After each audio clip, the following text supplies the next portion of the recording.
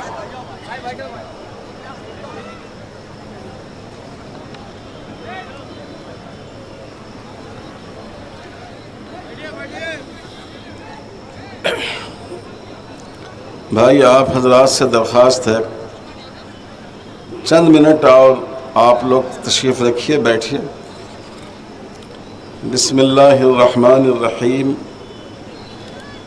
الحمدللہ رب العالمین، والصلاة والسلام علی سید الانبیاء والمرسلین وعلی آلہ وصحبہ اجمعین ومن تبعہم بإحسان الی یوم الدین۔ شہر کے بزرگ عالم دین، عالم ربانی حضرت مولانا احسان الدین صاحب قاسمی رشادی، عالی جناب اسد الدین اویسی صاحب، محترم جناب فہیم قریشی صاحب، حیدرآباد سے آئے ہوئے all India Muslim personal law board کے ارکان اور مختلف تنظیموں کے سربراہان، آپ نے وقف کے موضوع پر بڑے اہم خطابات سنے، وقت بھی ختم ہو گیا